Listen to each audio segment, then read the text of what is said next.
¿Sabía usted que el 34% de los pacientes con esclerosis sistémica cutánea difusa y el 16% de los pacientes con esclerosis sistémica cutánea limitada desarrollan fibrosis pulmonar? ¿Y que esta es la causa de muerte de 1 de cada 3 pacientes con esclerosis sistémica?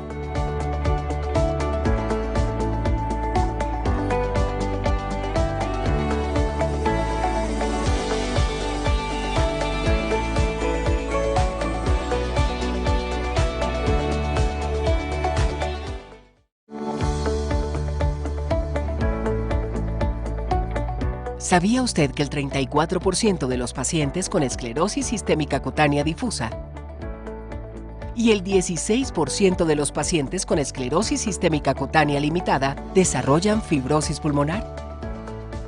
¿Y que esta es la causa de muerte de 1 de cada 3 pacientes con esclerosis sistémica?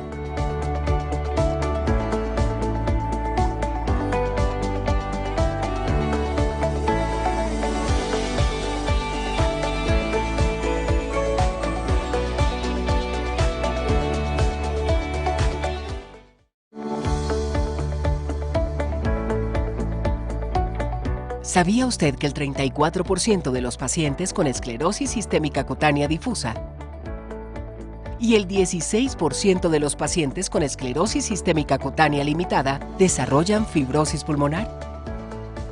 ¿Y que esta es la causa de muerte de 1 de cada 3 pacientes con esclerosis sistémica?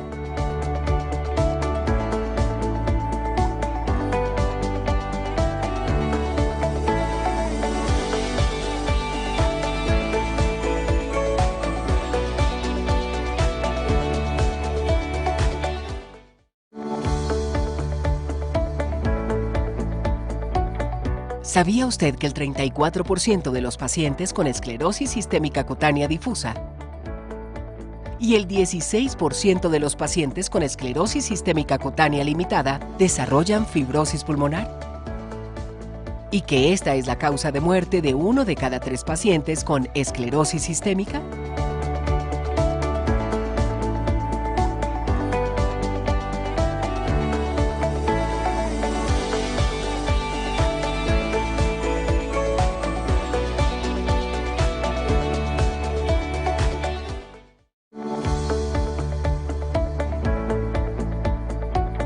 ¿Sabía usted que el 34% de los pacientes con esclerosis sistémica cutánea difusa y el 16% de los pacientes con esclerosis sistémica cutánea limitada desarrollan fibrosis pulmonar? ¿Y que esta es la causa de muerte de 1 de cada 3 pacientes con esclerosis sistémica?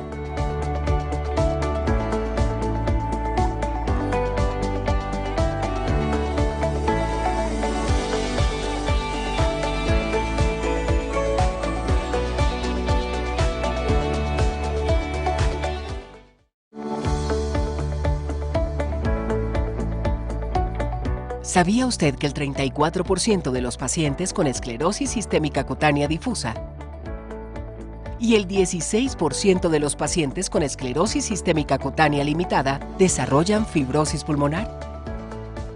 ¿Y que esta es la causa de muerte de 1 de cada 3 pacientes con esclerosis sistémica?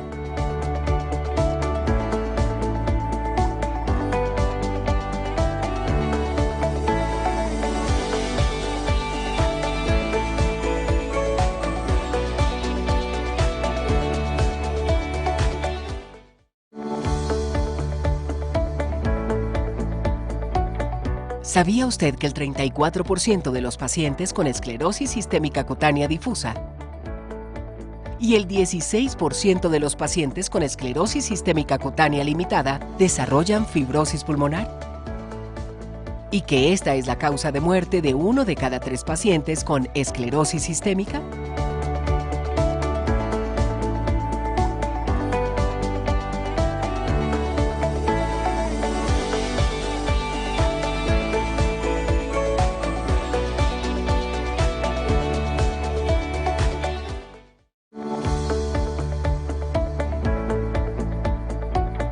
¿Sabía usted que el 34% de los pacientes con esclerosis sistémica cutánea difusa y el 16% de los pacientes con esclerosis sistémica cutánea limitada desarrollan fibrosis pulmonar, y que esta es la causa de muerte de 1 de cada 3 pacientes con esclerosis sistémica.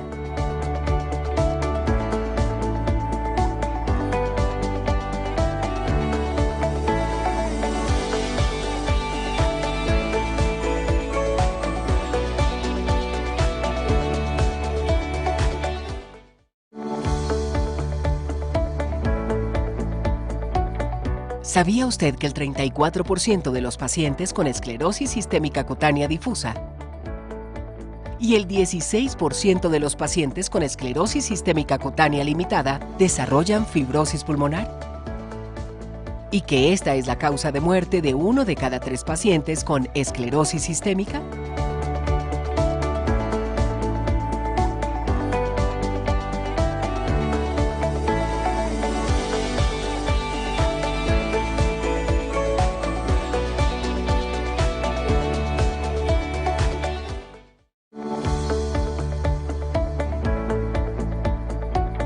¿Sabía usted que el 34% de los pacientes con esclerosis sistémica cutánea difusa y el 16% de los pacientes con esclerosis sistémica cutánea limitada desarrollan fibrosis pulmonar?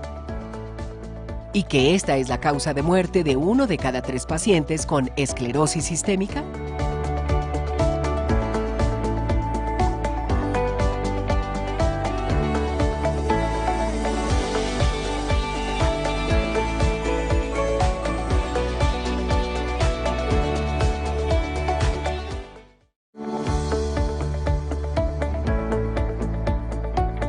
¿Sabía usted que el 34% de los pacientes con esclerosis sistémica cutánea difusa y el 16% de los pacientes con esclerosis sistémica cutánea limitada desarrollan fibrosis pulmonar?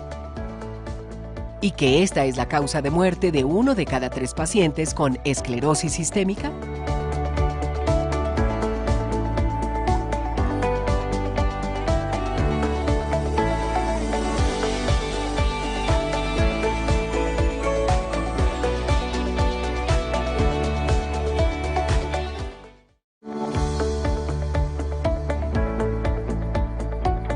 ¿Sabía usted que el 34% de los pacientes con esclerosis sistémica cutánea difusa y el 16% de los pacientes con esclerosis sistémica cutánea limitada desarrollan fibrosis pulmonar? ¿Y que esta es la causa de muerte de 1 de cada 3 pacientes con esclerosis sistémica?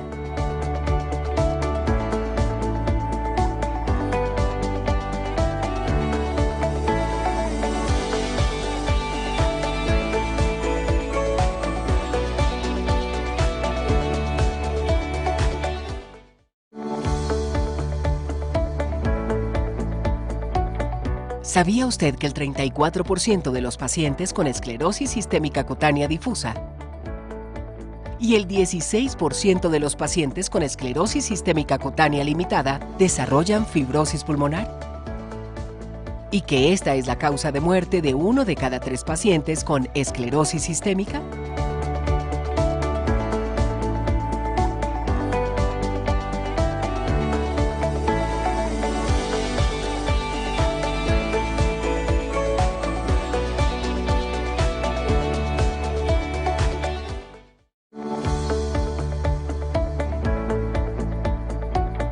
¿Sabía usted que el 34% de los pacientes con esclerosis sistémica cutánea difusa y el 16% de los pacientes con esclerosis sistémica cutánea limitada desarrollan fibrosis pulmonar?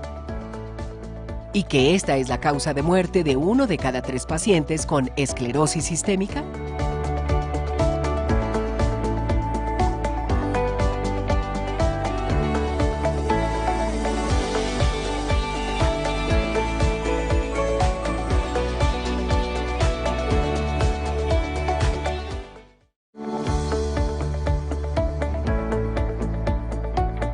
¿Sabía usted que el 34% de los pacientes con esclerosis sistémica cutánea difusa y el 16% de los pacientes con esclerosis sistémica cutánea limitada desarrollan fibrosis pulmonar?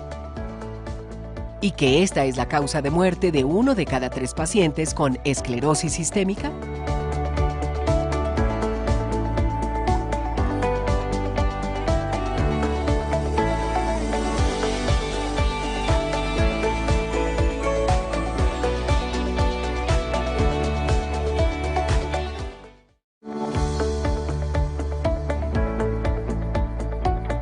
¿Sabía usted que el 34% de los pacientes con esclerosis sistémica cutánea difusa y el 16% de los pacientes con esclerosis sistémica cutánea limitada desarrollan fibrosis pulmonar?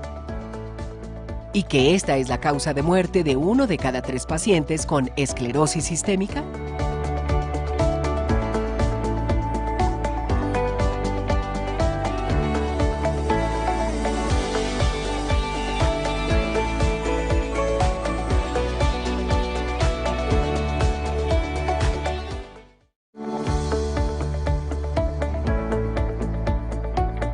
¿Sabía usted que el 34% de los pacientes con esclerosis sistémica cutánea difusa y el 16% de los pacientes con esclerosis sistémica cutánea limitada desarrollan fibrosis pulmonar? ¿Y que esta es la causa de muerte de 1 de cada 3 pacientes con esclerosis sistémica?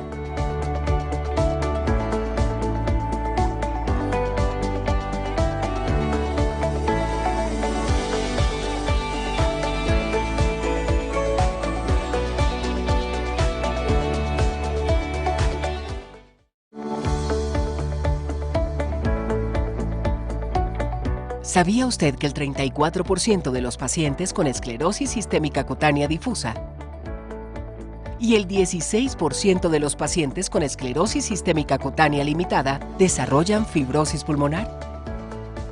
¿Y que esta es la causa de muerte de 1 de cada 3 pacientes con esclerosis sistémica?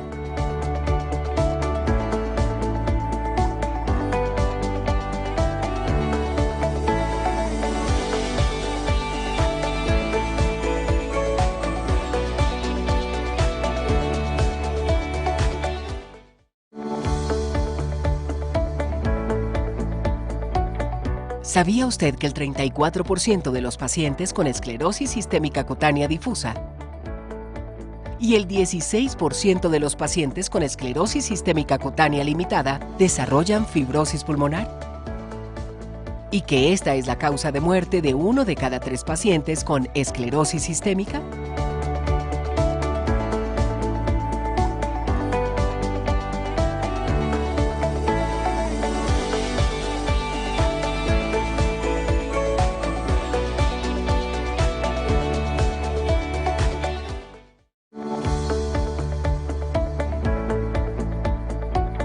¿Sabía usted que el 34% de los pacientes con esclerosis sistémica cutánea difusa y el 16% de los pacientes con esclerosis sistémica cutánea limitada desarrollan fibrosis pulmonar? ¿Y que esta es la causa de muerte de 1 de cada 3 pacientes con esclerosis sistémica?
Buenos días, mi nombre es Mario Benavides, soy miembro de la Asociación Colombiana de Reumatología. Hoy les doy la bienvenida a la segunda sesión del 11º curso de actualización de ASORreuma. Hoy tenemos la segunda sesión, empezamos nuestra sala 2 con el simposio satélite. Les agradecemos su presencia en este día a todos los miembros que están conectados, agradecemos su activa participación en el curso a pesar de las dificultades actuales por la actual pandemia. Sabemos de la importancia de este tipo de eventos y estamos muy animados por cómo las cosas han venido sucediendo con respecto al desarrollo de nuestro curso. Vamos a empezar con el simposio satélite a cargo del doctor Jorge Rojas.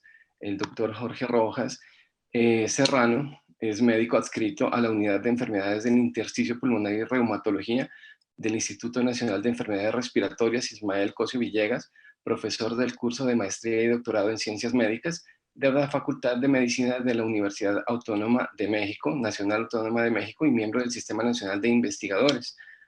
A cargo del doctor Jorge tenemos la presentación Enfermedad pulmonar intersticial asociada a esclerosis sistémica. Doctor Jorge, es un gusto para mí tenerlo en esta segunda sesión y esperamos aprender mucho con su presentación. Adelante, doctor. Muchas gracias, muy buenos días tengan todos ustedes. Es un gusto, un placer estar con ustedes, aunque sea de manera virtual. Siempre he dicho que México y Colombia comparten muchas cosas y uno cuando está en Colombia se siente como en casa, uno como mexicano. Esta es mi diapositiva de conflicto de intereses. La esclerosis sistémica es una enfermedad de naturaleza autoinmune. Yo creo que ustedes comparten, junto conmigo, que es una de las enfermedades más difíciles de tratar como reumatólogo. De hecho, desde residente, uno llegaba a ver a los pacientes con esta entidad y se iba a los libros a buscar qué opciones, a las revistas médicas, qué opciones de tratamiento podíamos pasar, o podíamos utilizar en ellos. Y cabe decir que han pasado los años y nuestras opciones son muy limitadas. Se considera la esclerosis sistémica como la entidad reumatológica con mayor mortalidad y los esquemas recomendados para el tratamiento son limitados en su seguridad y eficacia, de la misma manera que lo eran cuando yo era residente hace ya algunos años. La esclerosis sistémica es afortunadamente una enfermedad poco frecuente. Se piensa o se tiene estimado que afecta a 10 o 50 individuos por millón de habitantes cada año. Sin embargo, esta incidencia y prevalencia varían de acuerdo al país y actualmente es claramente evidente que tanto sus manifestaciones clínicas como la incidencia de la enfermedad tienen aparentemente una fuerte asociación con la etnicidad. Es una enfermedad que se presenta más frecuentemente en mujeres y la presencia va sobre todo entre aquellos 25 y 55 años, aunque se han descrito casos pediátricos y también se han descrito casos en personas de mayor edad. La mortalidad a los 10 años de seguimiento es de alrededor del 40% de los sujetos con esclerosis sistémica y se piensa que una vez que han desarrollado la manifestación que actualmente es la principal causa de morbilidad y mortalidad en la esclerosis sistémica, esto es la enfermedad pulmonar intersticial, que ocurre hasta en el 90% de los sujetos, sin embargo que es solamente significativa entre el 35 al 40% de los pacientes, una vez que se les hace el diagnóstico. A ese grupo en particular de sujetos, la mediana de supervivencia es a los 5 o a los 8 años. Esto quiere decir que el tener el diagnóstico de enfermedad pulmonar intersticial incide de manera muy importante en el pronóstico de nuestros pacientes. En la década de los 70, la principal causa de mortalidad asociada a la esclerosis sistémica era la presencia de crisis renales asociadas a la esclerodermia. Sin embargo, con el advenimiento de los inhibidores de convertidora de angiotensina, los IECAS, la incidencia de mortalidad por las crisis renales por esclerodermia fue hacia la baja y por el contrario, una vez que aparecieron estos fármacos, la principal causa de mortalidad en ascenso durante todos estos últimos años ha sido los problemas pulmonares, sobre todo los ligados a fibrosis pulmonar, enfermedad pulmonar intersticial. Eh, Actualmente es la principal causa de mortalidad en este grupo de sujetos. ¿Cuáles son los factores asociados a la enfermedad pulmonar intersticial en la esclerosis sistémica?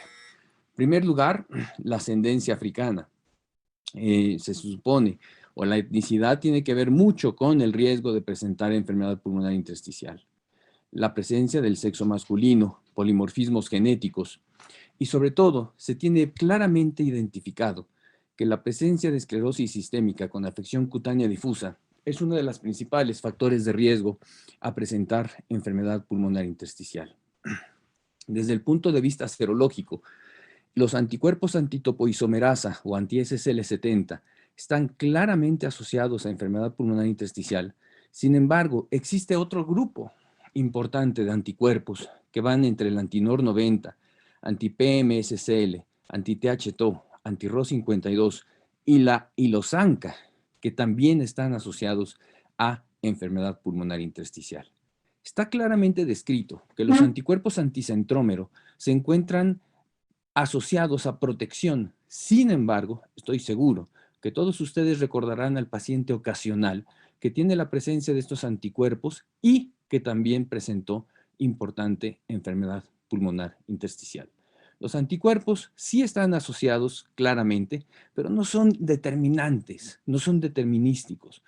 Puede haber sujetos que se escapan a lo claramente descrito en otras cohortes.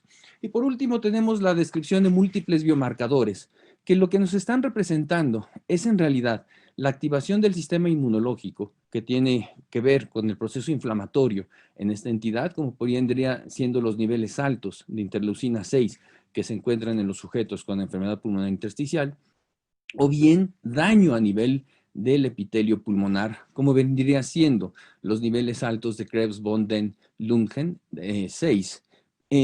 Desde un punto de vista clínico, no tienen un papel determinante para encontrar o marcar el pronóstico. Sin embargo, desde el punto de vista fisiopatológico, nos están dando a entender que estos son procesos fisiopatológicos extremadamente complejos. Se tiene claramente descrito que el riesgo de enfermedad pulmonar clínicamente significativo ocurre sobre todo dentro de los primeros 5 años desde el diagnóstico de la esclerosis sistémica. Sin embargo, este daño sí va en un pequeño aumento en años posteriores, si bien no es tan importante como en los primeros 5 años desde el diagnóstico, y que la enfermedad cutánea limitada tiene menor incidencia al riesgo de enfermedad pulmonar intersticial a diferencia de la esclerosis sistémica con afección cutánea difusa. La enfermedad con afección cutánea difusa, sobre todo asociada a anticuerpos anti-topoisomerasa. Y esto es muy importante desde un punto de vista clínico y desde un punto de vista práctico, ya que en muchas ocasiones, como reumatólogos, se nos olvida evaluar a los pacientes para la presencia o no de enfermedad pulmonar intersticial. Se han hecho estudios en los cuales se ha evaluado qué tan frecuentemente los reumatólogos evaluamos por la presencia de enfermedad pulmonar intersticial en los pacientes con esclerosis sistémica. Y sucede que aún los expertos en esclerosis sistémica, solamente el 68% de ellos lleva a cabo evaluaciones rutinarias con tomografía de alta resolución para evaluar la presencia de enfermedad pulmonar intersticial. Y este número cae a un 51% cuando se les evalúa a los reumatólogos generales. Esta diapositiva tiene como fin que nosotros no olvidemos evaluar por la presencia de esta importantísima manifestación en los sujetos con esclerosis sistémica. Ahora bien, ¿cómo es el curso de la enfermedad de la esclerodermia, de la enfermedad pulmonar intersticial en cuanto a su progresión en los pacientes con esclerosis sistémica? Lo que pasa es que se supone, cuando analizamos cohortes completas, sucede que aparentemente el curso viene siendo relativamente estable en cuanto a la disminución de la capacidad vital forzada predicha para cada sujeto. Sin embargo, actualmente se tiene bien reconocido que existen fenotipos de progresión de la enfermedad, que existen grupos de sujetos que tienden a tener un curso constante en su comportamiento durante la evolución de la enfermedad pulmonar intersticial con respecto al deterioro de su enfermedad. Existen aquellos sujetos que tienen una progresión muy rápida de la enfermedad. Existe un grupo de sujetos que tienen una progresión mediana o no tan grave, pero sí más fuerte, que tienen un promedio de evolución o de mortalidad a los 4 o 8 años de seguimiento. Y existe un grupo de sujetos que tienen una evolución mucho más benigna y que tienden a sobrevivir más de 8 años en el seguimiento. Tenemos que tomar decisiones muy individualizadas de paciente a paciente. Los pacientes pueden tener cursos muy variables en cuanto a su gravedad de la enfermedad y que nos pueden dar al menos 3 fenotipos de progresión de la misma. Aquellos que tienen supervivencias mayores de 8 años, que tienen una enfermedad progresiva, sin embargo, no agresiva. Aquellos que tienen una progresión mediana, que tienen un pronóstico de supervivencia entre los 4 y 8 años de seguimiento, y aquellos que tienen una progresión extraordinariamente acelerada y que generalmente tienden a sobrevivir menos de 4 años. Uno de los principales factores que hace extraordinariamente complejo la enfermedad pulmonar intersticial y en general a toda la esclerodermia con respecto a las demás enfermedades reumatológicas es su fisiopatología. Y sucede que la fisiopatología de la esclerosis sistémica tiene que ver con procesos inflamatorios y autoinmunes que aparentemente se encuentran en sus fases iniciales de la enfermedad. Y en las fases tardías, la fisiopatología se ve dominada sobre todo por la fibrosis subsecuente al proceso inflamatorio y de autoinmunidad. Y en medio de todo esto está una vasculopatía que puede ser tanto presente en sus fases iniciales como en las fases tardías. Y existe además una gran variabilidad de paciente en paciente. Actualmente se tiene como consenso que los sujetos con esclerodermia pueden ser que el proceso inicie a nivel de un daño tisular, tanto a nivel vascular como a nivel del epitelio pulmonar.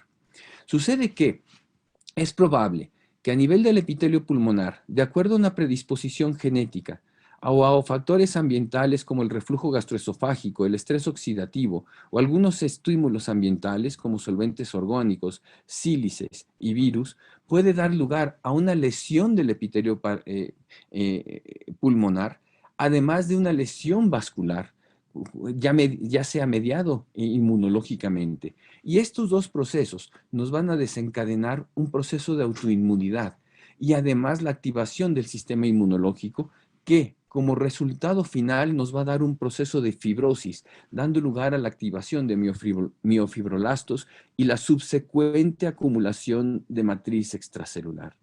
Este complejo sistema fisiopatológico, con una gran variabilidad de paciente en paciente, es la principal razón por la cual el tratamiento de los pacientes con esclerosis sistémica es tan complejo.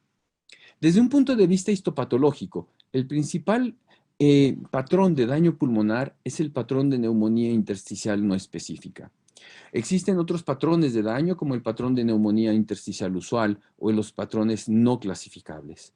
El patrón de neumonía intersticial no específico cabe mencionar que tiene la presencia de un importante infiltrado inflamatorio linfocítico, como podemos ver en esta imagen, y que desde un punto de vista tomográfico se va a observar con la presencia de un infiltrado en vidrio despulido que tiende a respetar las regiones subpleurales y que además tiene una afección peribronquiolar. Desde un punto de vista histológico, a mí me interesa mucho que se lleven ustedes esta imagen en la que se obtuvo de una evaluación post-mortem de uno de nuestros pacientes, en los cuales, más que representar o describir los cambios estructurales que pueden ser observados a simple vista, lo que me interesa es que ustedes puedan observar el importantísimo daño y la destrucción del parénquima que obviamente comprometen de manera muy importante la vida de estos pacientes. Ahora, si ya tenemos un sujeto con enfermedad pulmonar intersticial, ¿cómo lo vamos a tratar? Como reumatólogos debemos de recordar varias cosas. En primer lugar, que la enfermedad pulmonar intersticial no es solamente el manejo de inmunosupresores, sino que debemos de tener o llevarnos a casa recomendaciones generales que va, en primer lugar, hay que tratar las comorbilidades. No olvidar que la esclerosis sistémica es una enfermedad que tiene importantísimos síntomas de reflujo gastrointestinal y que absolutamente cualquier proceso pulmonar se ve afectado o se exacerba o empeora si es que dejamos sin tratar la enfermedad por reflujo gastrointestinal. No debemos de olvidar que estos pacientes también tienen una importantísima coexistencia con hipertensión pulmonar. No se nos debe de pasar el estado de ánimo de los pacientes. Y México y Colombia comparten muchas ciudades que están por arriba de los 1500 metros y estos sujetos, aun aunque tengan un daño limitado a nivel pulmonar, es muy probable que requieran oxígeno suplementario. Cuando tengamos duda de si de nuestros pacientes requieren oxígeno suplementario, debemos interconsultar a los neumólogos para que nos ayuden a la prescripción del oxígeno suplementario, que sin duda va a ser muy importante en el manejo de estos sujetos. No debemos de olvidar la rehabilitación pulmonar y debemos de tratar de estimular a nuestros pacientes que en el caso de que estén fumando, se abstengan de hacerlo y hay que evitar los potenciales agentes ambientales que pudieran estar deteriorando la salud de nuestros pacientes. Llevar a cabo programas de vacunación completos y además tratar de paliar todos los síntomas y si es posible, referir a estos sujetos a un programa de trasplante pulmonar. Sin embargo, la parte que más nos interesa como reumatólogos es qué pasa con la inmunosupresión y qué pasa con otros medicamentos que potencialmente puedan estar a nuestra disposición. Actualmente, la ciclofosfamida, con base en 2 ensayos clínicos, se considera como una opción de tratamiento y que de hecho si uno revisa las guías de esclerosis, esta tiene una recomendación fuerte con una fuerza de recomendación A. Sin embargo, el perfil de la ciclofosfamida en cuanto a su seguridad es muy estrecho y tiene graves efectos secundarios. Y por otra parte, algo desde mi punto de vista mucho más relevante es que la ganancia en comparación con el placebo es marginal. Y que además, con base a lo que se observó en el Scleroderma Long Study 1, sucede que la ganancia de usar ciclofosfamida en comparación con placebo al año de seguimiento es solamente de un 2.5% en cuanto a una mejor capacidad vital forzada. Esta diferencia, que si bien fue estadísticamente significativa en el estudio, desde un punto de vista fisiológico es irrisoria, o es más bien risible. Existieron otras ganancias en este estudio, todas de ellas muy marginales, como viene siendo el puntaje de Rodnan de solamente una diferencia a favor de la ciclofosfamida de 3.6 unidades. En estudios subsecuentes de seguimiento del Scleroderma Long Study 1, se logró describir que esta ganancia marginal que se observó en el ensayo clínico desapareció a los 2 años de seguimiento. Entonces, además, la ciclofosfamida sigue siendo el agente inmunosupresor más tóxico que estamos utilizando para el tratamiento de las enfermedades autoinmunes. Por lo tanto, es importante, dado que no existe un beneficio claro desde un punto de vista clínico y su toxicidad es alta, evaluar otras opciones terapéuticas desde el punto de vista inmunosupresor.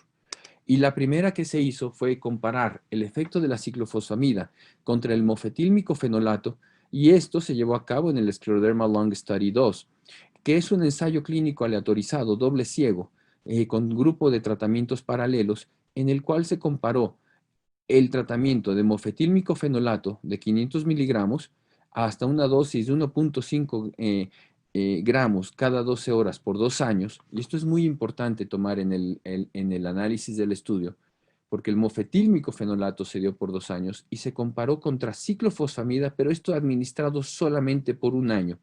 Y después, los sujetos que fueron aleatorizados a ciclofosfamida, se les administró placebo durante el año subsecuente. La hipótesis primaria del este estudio es que el mofetilmicofenolato, además de tener un año más de tratamiento que el grupo que fue aleatorizado a la ciclofosfamida, era obvio que tendría una mejoría con respecto a la ciclofosfamida de al menos un 4% del esperado de la capacidad vital forzada a los 24 meses de seguimiento, una vez que se ajustara para la capacidad vital forzada basal y la extensión del puntaje de la extensión del daño pulmonar en la tomografía computada de tórax. Además, se supondría que el mofetilmicofenolato tendría un mejor perfil de seguridad. Y lo que pasó en este estudio es que la hipótesis primaria no se logró demostrar. Sucede que, a diferencia de lo que se había dado como hipótesis, la ciclofosfamida se comportó mejor que el mofetilmicofenolato. Por lo tanto, no se logró el objetivo primario y de una manera contradictoria con el Scleroderma Long Study 1. De hecho, la ganancia observada en el primer año con la ciclofosfamida se mantuvo durante el año subsecuente de seguimiento. Si bien es cierto que ambos grupos se comportaron de manera muy similar, no se logró demostrar la hipótesis primaria. Otros desenlaces que se evaluaron fue el puntaje de la escala de Rodnan, y sucede que tanto mofetilmicofenolato como ciclofosfamida presentaron un efecto benéfico al disminuir los puntajes de la escala de modificada de Rodnan de daño cutáneo, y con base a estos resultados se concluyó que el mofetilmicofenolato, si bien no es mejor que la ciclofosfamida, se puede considerar como tan eficaz o no inferior que la ciclofosfamida, y que la inmunosupresión es el estándar de atención actual para este 2016 para los pacientes considerados con riesgo de fibrosis pulmonar progresiva por la esclerodermia. Ahora, ¿qué otras opciones tenemos para tratar a los sujetos con esclerosis sistémica y enfermedad pulmonar intersticial? De manera muy reciente, en el Rheumatology, se publicó este estudio realizado por investigadores indios, en el cual se evaluó la eficacia y seguridad de rituximab comparado contra ciclofosfamida en retrasar la progresión de la enfermedad pulmonar intersticial y las manifestaciones cutáneas de la esclerosis sistémica. Este es un estudio que a mí me gusta mucho. Se evaluaron 60 sujetos y las razones por las que me gusta mucho es que se incluyeron sujetos que tuvieran todos afección cutánea difusa. En el Scleroderma Long Study 1 y en el Scleroderma Long Study 2, más o menos la mitad de la muestra eran sujetos con afección cutánea limitada. La otra razón por la cual a mí me encanta este estudio es que todos los pacientes eran positivos anti-SCL60 positivos y que además están evaluando sujetos que tenían menos de 3 años de duración de los síntomas de la esclerosis sistémica a partir, incluyendo el fenómeno Raynaud. Estos 3 elementos de este estudio hacen que esta población sea exactamente la que a mí me gustaría utilizar para evaluar el efecto de un tratamiento inmunosupresor en cuanto a su efecto a poder modificar el curso de la enfermedad. Otros criterios de inclusión es que no tuvieran historia de tratamiento inmunosupresor previo, y lo que encontraron fue que desde un punto de vista de la evaluación basal de ambos grupos no se encontraron diferencias significativas, solamente existió una pequeña tendencia en cuanto al puntaje de Mesger a ver una diferencia en el grupo de ciclofosfamida contra rituximab, y al evaluar el desenlace, y este sí es un problema del estudio, porque solamente se evaluaron 6 meses de seguimiento, que es la limitante principal del estudio, es que el grupo que fue aleatorizado a rituximab tuvo una mejoría, y de hecho mucho más representativa que en el Scleroderma Long Study 1 y el Scleroderma Long Study 2 con respecto a aquellos que fueron aleatorizados a ciclofosfamida. En cuanto a la capacidad vital forzada, el grupo de rituximab presentó una mejoría en cuanto al esperado, del 61% pasaron al 67%, estadísticamente significativo, y cuando comparamos a los 6 meses de seguimiento entre los de rituximab contra ciclofosfamida, vemos que rituximab tenía un 67% de capacidad vital forzada contra el 58% de la ciclofosfamida, para una diferencia de 9.5% del esperado de la capacidad vital forzada. Y esta diferencia se vio también en otros puntajes, como por ejemplo el puntaje de Rodnan modificado, y de manera muy importante en la prueba de caminata. Los sujetos con rituximab tenían aproximadamente 60 metros más de diferencia de metros caminados con respecto a aquellos a ciclofosfamida. La gran limitante de este estudio es su corto seguimiento, solamente 6 meses. Con estos resultados, los autores concluyen que rituximab es una alternativa a la ciclofosfamida en la terapia primaria de las manifestaciones cutáneas y pulmonares de la esclerosis sistémica. Otra opción que se ha buscado es el trasplante de células tallo para la esclerodermia grave. De hecho, existen al menos 4 ensayos clínicos que evalúan esta opción terapéutica, y todos con resultados similares. Les presento el último de ellos a mi conocimiento, publicado en el New England Journal of Medicine en el 2018, en el cual se evaluaron a sujetos con esclerosis sistémica, de acuerdo a los criterios de la ACR, y que tenían al menos 5 años de evolución, y que debían de tener una esclerodermia grave, definida ya sea por un daño pulmonar, demostrado por tomografía de tórax, con una capacidad vital forzada o difusión de monóxido de carbono menor del 70% del esperado, pero no menor del 45 o 40% de manera respectiva, y daño renal con historia de crisis renal previa. Estos dos criterios de selección no dejan lugar a duda que eran sujetos con esclerosis sistémica grave. Y lo que encontraron fue que el grupo aleatorizado a trasplante sí tiene un mejor pronóstico, tanto en la supervivencia general como en el tiempo de eventos graves, o en el tiempo de supervivencia libres de eventos graves. Sin embargo, esta diferencia ocurre después de los 2 años, tanto en la supervivencia general como en la supervivencia libre de eventos. Y este punto es muy importante tomarlo como clínico, ya que el trasplante de médula ósea no es un tratamiento inocuo, no es un tratamiento libre de efectos adversos, y también no es un tratamiento que sea accesible a todo mundo.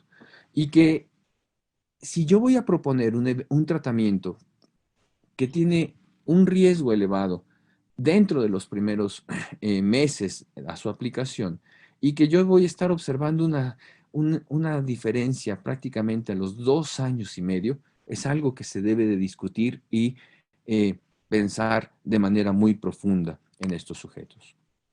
Como era obvio en este ensayo, la seguridad fue un tema en los pacientes aleatorizados a trasplante.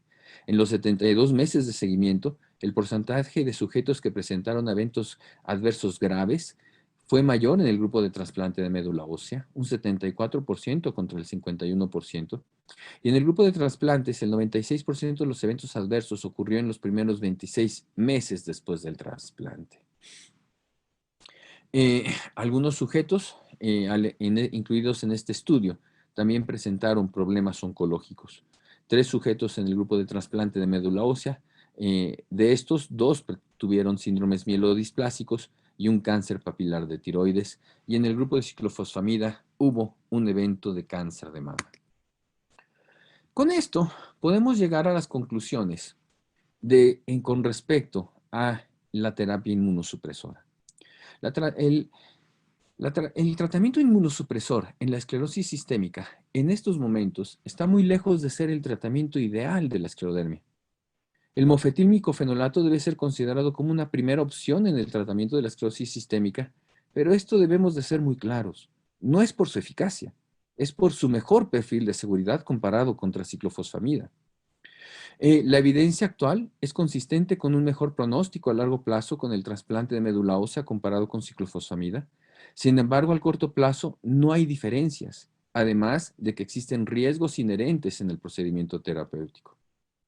Todo esto nos llega a preguntar, ¿qué otras opciones tenemos? Y la primera pregunta sería, bueno, ¿qué pasaría si yo combino un tratamiento inmunosupresor con un tratamiento antifibrótico?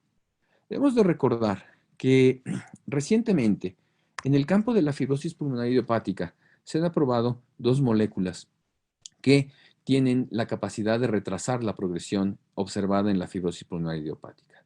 La primera de estas es la pirfenidona, y ya de hecho existe experiencia con respecto al uso de pirfenidona en la esclerosis sistémica.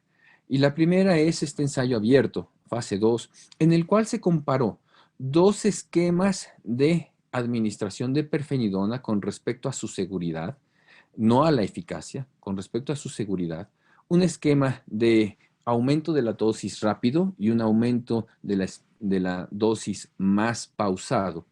Y lo que se encontró en este ensayo fue una adecuada tolerancia a pirfenidona aún combinado con mofetilmicofenolato. Y los resultados de este estudio, por lo tanto, apoyan a llevar a cabo ensayos fase 3 para evaluar ahora sí ya la eficacia de pirfenidona en la enfermedad pulmonar intersticial asociada a la esclerosis sistémica. Otra molécula que ha sido evaluado es nintedanib. Nintedanib es un inhibidor de intracelular de tirosina sinasa que inhibe al factor de crecimiento del endotelio vascular, al factor de crecimiento de fibroblastos y al factor de crecimiento derivado de plaquetas. Nintedanib también ha sido aprobado para el tratamiento de la fibrosis pulmonar idiopática y de manera muy reciente se publicó este ensayo clínico en el cual se evalúa la seguridad y eficacia en el manejo de la esclerosis sistémica y la enfermedad pulmonar intersticial. Los criterios de inclusión de este ensayo clínico son sujetos de más de 18 años que cumplan los criterios de esclerosis sistémica del ACR-EULAR y con un inicio de la enfermedad de menos de 7 años desde que no sea un síntoma de fenómeno Raynaud. La enfermedad pulmonar intersticial se tenía como criterio de diagnóstico la presencia de lesión compatible con la misma en la tomografía computada de tórax. Y esta tomografía computada de tórax podía estar 12 meses antes de la evaluación inicial y debía de ser confirmada por una evaluación central y debía de haber al menos un 10% de extensión de la fibrosis en los pulmones. Los pacientes deberían de tener una capacidad vital forzada de más de 40 y una difusión de monóxido de carbono de un 30 a un 89% del predicho. Los sujetos fueron aleatorizados en una proporción de 1 a 1 a recibir nintedanib 150 miligramos 2 veces al día o placebo y fueron seguidos por espacio de 52 semanas con un posterior seguimiento a largo plazo. Y el desenlace primario, y esto es uno de los puntos más importantes, es la tasa anual de disminución de la capacidad vital forzada. Déjenme decirles que todos nosotros, bueno, supongo que el auditorio es la mayoría, tiene más de 30 años de edad, y entonces eso hace que yo, a partir de los 30 años de edad, esté perdiendo aproximadamente 30 mililitros por año de mi capacidad vital forzada. Este punto, este umbral de 30 mililitros por año es extremadamente importante, porque en realidad cuando uno estudia el porcentaje esperado en los ensayos previamente publicados, a uno le cuesta mucho trabajo interpretar esa información, ya que existe una discordancia. El paciente siempre va a estar perdiendo su capacidad vital forzada. Eso es fisiológico. En cambio, si nosotros utilizamos la tasa anual de disminución de la capacidad vital forzada, es un desenlace que se aparece mucho a lo que en realidad ocurre desde un punto de vista fisiológico.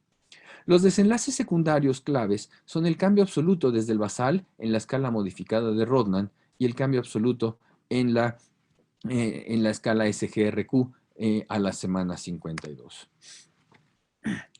Los grupos aleatorizados tuvieron una distribución muy similar, no hubo diferencias en los mismos. El porcentaje de sujetos con enfermedad cutánea difusa fue el 53% en el grupo de nintedanib contra el 50% en placebo. la cutánea limitada del 46% y el 49% respectivamente, y años desde el inicio del primer síntoma no fenómeno Raynaud, de 3.4 a 3.5 en el grupo de nintedanib y placebo, y el porcentaje de sujetos con anticuerpos antitopoisomerasa positivos también fue muy similar en ambos grupos. Pero el punto más relevante de este estudio es que el 48% de los sujetos que fueron aleatorizados a nintedanib tenían un tratamiento concomitante con micofenolato. Y en el grupo placebo, el 48% de los sujetos que fueron distribuidos a placebo también estaban tomando micofenolato. Y esto permitió evaluar la información del desenlace en dos estratos, en aquellos que estaban tomando micofenolato y en aquellos que no. Por lo tanto, se pudo evaluar la interacción de nintedanib con mofetilmicofenolato en este ensayo clínico. En cuanto a la distribución de la fibrosis en la tomografía, tenían distribuciones muy similares. De hecho, tenían una distribución de un 36 y 35%. La capacidad vital forzada tenía un 72% del predicho contra el 72% del predicho.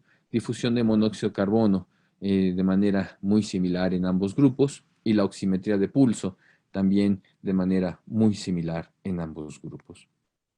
Cuando se observó el desenlace principal, la disminución en la capacidad vital forzada sobre las 52 semanas de seguimiento, se observó que el grupo de nintedanib tenía una disminución de aproximadamente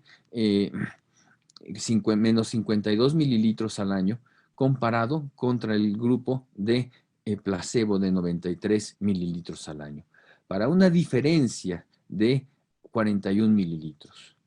Esto cumplió los criterios de la hipótesis principal del estudio, y lo que se observa es que esta diferencia en la disminución de la capacidad, de la capacidad vital forzada durante el seguimiento se observa desde las primeras semanas de seguimiento y se va haciendo más grande conforme va pasando el tiempo en el seguimiento del ensayo clínico. Y de manera muy relevante, cuando analizamos los estratos entre aquellos sujetos que recibían nintedanib junto con mofetilmicofenolato, este grupo en particular presentó una disminución de solamente 40 mililitros al año de seguimiento. Y recuerden que yo les dije que nosotros, la gente normal, yo, estoy perdiendo aproximadamente 30 mililitros de capacidad vital forzada por año. Entonces, estos 40 mililitros son, desde un punto de vista fisiológico, muy semejantes a lo que un sujeto normal está perdiendo, y esto se observó en el grupo que estaba recibiendo nintedanib junto con mofetilmicofenolato. En el grupo que estaba tomando nintedanib solamente, sin mofetilmicofenolato, lo que observamos es que hubo una disminución de 63, casi 64 mililitros al año, que fue diferente al de placebo. Y en el grupo que estaba tomando solamente mofetilmicofenolato, este grupo disminuyó 66 mililitros. Si tomamos en cuenta estos resultados, pues podemos también deducir que tomar nintedanib como monoterapia es muy similar a tomar mofetilmicofenolato con respecto a la tasa de pérdida de la capacidad vital forzada al año de seguimiento. Estos, si los comparamos como monoterapia ambos, tienen un resultado muy similar, y que estos tres grupos sí son diferentes a no tomar absolutamente nada, y que los mejores resultados se observaron en este grupo de tratamiento combinado de nintedanib con mofetilmicofenolato. Y de hecho, la otra interpretación es que ese grupo de interacción de tratamientos se parece mucho a lo que esperaríamos en un sujeto normal. De la misma manera que se ha reportado en la fibrosis pulmonar idiopática, nintedanib tiene un efecto adverso, que es la diarrea, y que se observó en el 75-76% de los sujetos, el ensayo clínico y de hecho permitía tener varias modificaciones. Se podía suspender algunas dosis de nintedanib en el seguimiento. De hecho, se podía incluso suspender 2 semanas de nintedanib sin que se observara al siguiente en los análisis que les presenté alguna modificación con respecto a los resultados observados. Y generalmente la presencia de diarrea fue bien tolerada con la estrategia de suspender algunas dosis o bien el uso de loperamida. Otros efectos adversos fueron náusea, vómito. eh, no hubo ninguna diferencia en cuanto a la presencia de úlceras cutáneas, que seguramente estaban asociadas más bien a la enfermedad, tos. Aquí, por el contrario, los pacientes con nintedanib tuvieron una menor incidencia que en el placebo y, eh, y básicamente esas son las principales manifestaciones. Dolor abdominal ligeramente más alto en el grupo de nintedanib que en el grupo de placebo, para una diferencia de aproximadamente un 3%. Conclusiones de este ensayo clínico es que nintedanib tiene un efecto benéfico al reducir la tasa de disminución de la capacidad vital forzada en pacientes con enfermedad pulmonar intersticial asociada a la esclerosis sistémica. Con esto llego a las conclusiones de la plática. La enfermedad pulmonar intersticial es la causa principal de morbilidad y mortalidad en la esclerosis sistémica. Su fisiopatología es extraordinariamente compleja. Implica la interacción de alteraciones de vías fibróticas, inmunológicas y vasculares. La inmunosupresión sola tiene un papel limitado en el manejo de la enfermedad pulmonar intersticial y esclerosis sistémica. De hecho, podría agregar que es un papel muy pobre. Nintedanib hace más lenta la tasa de disminución de la capacidad vital forzada en pacientes con enfermedad pulmonar intersticial y pudiera haber un efecto adicional con la interacción de nintedanib y mofetilmicofenolato.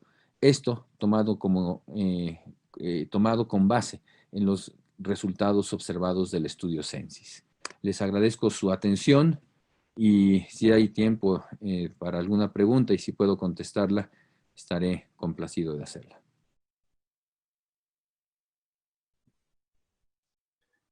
Doctor Rojas, doctor Rojas, Sí, muy ilustrativa su charla. De verdad, entendemos que esto es una de las patologías más complejas a las que nosotros debemos enfrentarnos en el día a día.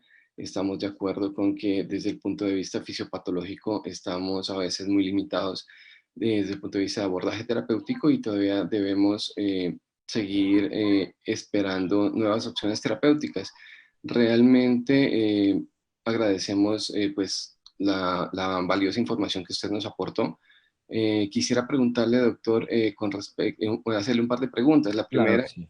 ¿en qué momento usted considera, doctor, desde el punto de vista de progresión del compromiso pulmonar, que nosotros debemos tomar el siguiente paso terapéutico? O sea, ¿desde qué punto podemos abordar el compromiso, la progresión pulmonar desde el punto de vista imagenológico, el deterioro de la capacidad vital forzada, el deterioro por ejemplo, el test de caminata de 6 minutos para saber que un paciente no responde a lo que le estamos haciendo y tenemos que dar el siguiente paso desde el punto de vista terapéutico, doctor? Mi respuesta es muy personal y debo de poner el contexto de que como médico adscrito a un servicio en el cual atiendo prácticamente solamente pacientes con enfermedad pulmonar intersticial, yo quisiera llevar el mensaje de que en estos pacientes uno debe de ser muy rápido en el abordaje terapéutico. Cuando yo empecé a tratar pacientes hace 14 años en la unidad de enfermedades del intersticio pulmonar, mi primera impresión es que los pacientes podían tener una buena respuesta en ese entonces solamente a la ciclofosfamida. Sin embargo, con el seguimiento, uno se da cuenta que existe una progresión importante. Desde un punto de vista práctico, si un sujeto tiene una extensión de más del 10%, de la misma manera que los criterios del Censis, si un paciente tiene más del 10% de extensión de la lesión pulmonar, esto medida por la escala de Go, a mí no me queda ninguna duda que uno debe de intentar todo para parar la progresión.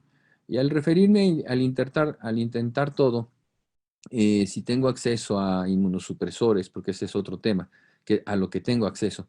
Si tengo acceso a inmunosupresores, debo de darlos. Y si tengo acceso a tratamiento antifibrótico, también, desde mi perspectiva, lo voy a dar. Pero déjenme continuar con la experiencia del instituto. O sea, uno generalmente ve al paciente, lo ve con una capacidad vital forzada de un 80%, 79%, tiene una extensión de un 12, 15% en la extensión de la tomografía. Y tú lo interrogas y no lo ves tan sintomático.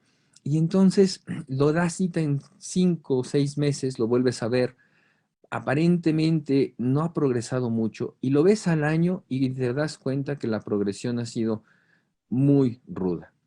Lamentablemente, este es un escenario muy diferente al que, por ejemplo, tendríamos en un paciente con un síndrome antisintetasa.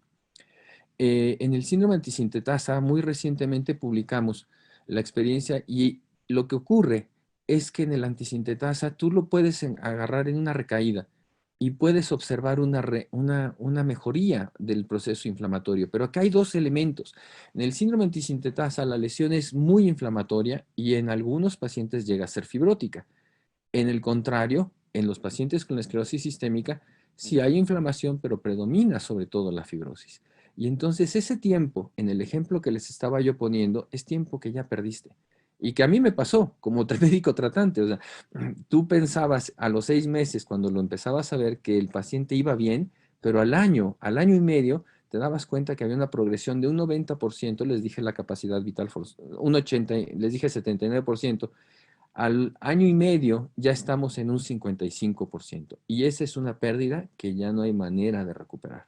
Entonces, como regla, si mi paciente tiene una extensión de 10%, eh, yo sí me voy a dar tratamiento eh, hasta donde alcance mi acceso. Ahí utilizo inmunosupresores, mofetilmicofenolato, rituximab, y si el paciente tiene acceso a antifibróticos, nosotros sí lo utilizamos. Y sobre todo es que el seguimiento a largo plazo es lo que nos llega a ocasionar muchos problemas.